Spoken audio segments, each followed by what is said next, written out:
പ്രിയ കർഷക സുഹൃത്തുക്കളെ നമസ്കാരം.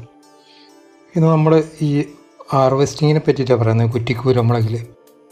അപ്പം ഞാൻ നേരത്തെ വീഡിയോ കുറേ ചെയ്തിട്ടുണ്ട്. കുറ്റിക്കുരുമുളക് വീട്ടിൽ തന്നെയുള്ള കുറ്റിക്കുരുമുളകിനെ പറ്റിയുള്ള വീഡിയോകൾ ഞാൻ ഒന്ന് രണ്ടെണ്ണം ചെയ്തിട്ടുണ്ട്. അപ്പം ഇതിപ്പോൾ നമ്മൾ ഹാർവെസ്റ്റിങ്ങും വിത്ത് പ്രൂണിങ്ങും കൂടെയാണ് നടക്കുന്നത്. നമ്മൾ ഈ ഹാർവെസ്റ്റ് ചെയ്യുമ്പോൾ പ്രത്യേകിച്ച് കുറ്റിക്കുരുമുളകൊക്കെ നമ്മൾ ചെയ്യുമ്പോൾ അതിനോട് ചേർന്ന് തന്നെ പ്രൂണിങ്ങും കൂടി നടക്കുന്ന രീതിയിലാണ് നമ്മൾ ചെയ്യുന്നത്. അപ്പോൾ അതിന് നല്ലൊരു കട്ടർ ഉപയോഗിച്ചിട്ട് നമ്മൾ തിരി കുറച്ച് കയറ്റി കമ്പിൽ തന്നെ കയറ്റിയിട്ട് ആണ് കട്ട് ചെയ്തെടുക്കുന്നത്. ഇപ്പോൾ നമുക്കിത് വിളവ് ആയെന്നറിയാൻ നമുക്ക് ഇതിലെ കളർ വ്യത്യാസങ്ങൾ നോക്കിയാൽ തന്നെ മനസ്സിലാവും. കാര്യം ഒന്നുകിൽ ഒരു മഞ്ഞ കളറുണ്ടാവും ഒന്നിന്, അല്ലെങ്കിൽ ഒരു ചുവപ്പ് കളറുണ്ടാവും ആ കൊലയിലുള്ള ഏതെങ്കിലും ഒന്നിന്. അങ്ങനെ പിന്നെ കളറ് ഒരു ഡാർക്ക് ബ്ലാക്കായിട്ട് തന്നെ വരും അതിൻ്റെ കായ്കളൊക്കെ, കൊലകളൊക്കെ. അപ്പോൾ അത് കണ്ടു കഴിഞ്ഞാൽ തന്നെ നമുക്കത് മനസ്സിലാക്കാൻ പറ്റും ഇത് വിളവെടുക്കാൻ പാകത്തിലായിട്ടുണ്ടെന്നുള്ളത്. ഇതിപ്പോൾ നമ്മൾ വിളവെടുത്ത കുരുമുളകിൻ്റെ ചെടികളാണത്. വിത്ത് പ്രൂണിങ്ങും കൂടി ആകുമ്പോൾ ഇതിങ്ങനെ ഇരിക്കും. അപ്പോൾ ഇങ്ങനെ ആകുമ്പോൾ നമുക്ക് ഒരു മാസത്തിനുള്ളിൽ തന്നെ ഇതിന് വീണ്ടും പുതിയ തളിർപ്പുകളൊക്കെ വന്നു ഇതിൽ തന്നെ പുതിയ തിരികളൊക്കെ വന്ന് വളരെ ഭംഗിയായിട്ട് വീണ്ടും അടുത്ത ഹാർവെസ്റ്റിന് വേണ്ടി റെഡിയായിരിക്കും. ഇപ്പം ഇത്രയാണ് നമുക്ക് കിട്ടിയത്. നമ്മളതിൽ കമ്പ് ഒഴിവാക്കിയിട്ട് മാത്രം എടുത്തതാണ്, തിരി മാത്രം എടുത്തതാണത്. കമ്പ് ഒഴിവാക്കി വെച്ചിട്ടുണ്ട്. ഇത് പിടിക്കാൻ നമുക്ക് കുത്തിവെച്ചാൽ പിടിക്കുകയൊക്കെ ചെയ്യും, പക്ഷെ അത് വളരെ റയറായ കേസിൽ അത് അങ്ങനെ വരുള്ളൂ.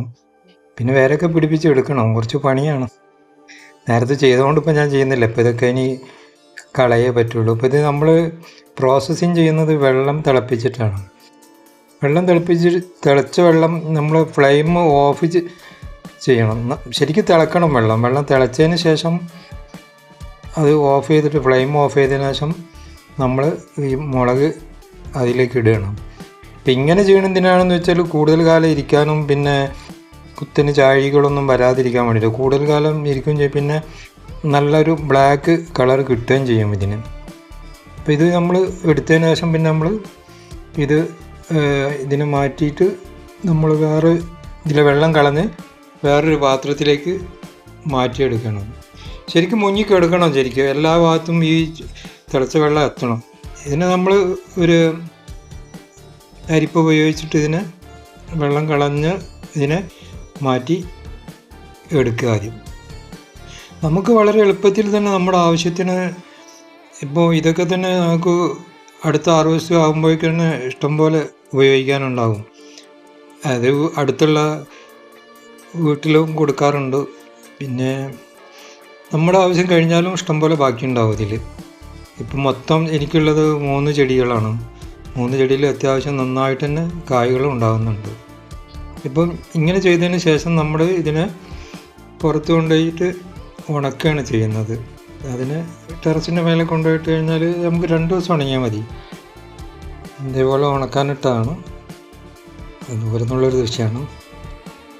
കുറച്ച് നല്ല ചൂട് കാണുന്നുണ്ടെങ്കിൽ പെട്ടെന്ന് തന്നെ ഉണങ്ങി കിട്ടും, 2 ദിവസം കൊണ്ട് ഉണങ്ങി കിട്ടും. അപ്പം ഉണങ്ങിയതിന് ശേഷം നമുക്ക് ഇതിനെ തിരിയുന്ന മണികൾ വേറെ ആക്കിയിട്ട് എടുക്കണം. മണികൾ വേറെ ആക്കി എടുക്കാൻ കുറച്ച് പണിയാണ്. ഒന്ന് കൈകൊണ്ട് നമ്മൾ ശരിക്ക് ഞെരടി കഴിഞ്ഞാൽ കിട്ടും. ചിലത് പിന്നെ അത് തിരി അടക്കം മുറിഞ്ഞു പോകും. അപ്പോൾ അതിന് നമ്മൾ ചെയ്യേണ്ടത് എന്താണെന്ന് വെച്ചാൽ നമ്മൾ ഒരു മുറ ഉപയോഗിച്ചിട്ട് ഇതിനെ ചേറ്റിപ്പാറ്റി മണികൾ വേർതിരിച്ചെടുത്താൽ മതി. എളുപ്പത്തിൽ തന്നെ പറ്റും.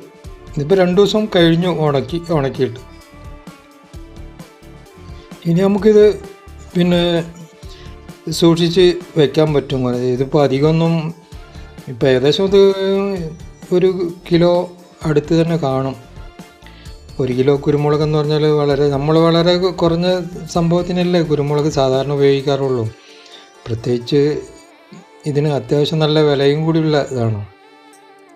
അപ്പോൾ ഇത് മുഴുവനായിട്ട് ഇത് പൊടിച്ച് വെക്കുന്നില്ല. ഇതിൻ്റെ പകുതി എടുത്തിട്ട് നമ്മൾ പൊടിച്ച് സൂക്ഷിച്ച് വെക്കുകയുള്ളൂ. ബാക്കി ഇങ്ങനെ മണിയായിട്ട് തന്നെ സൂക്ഷിക്കാറാണ് പതിവ്.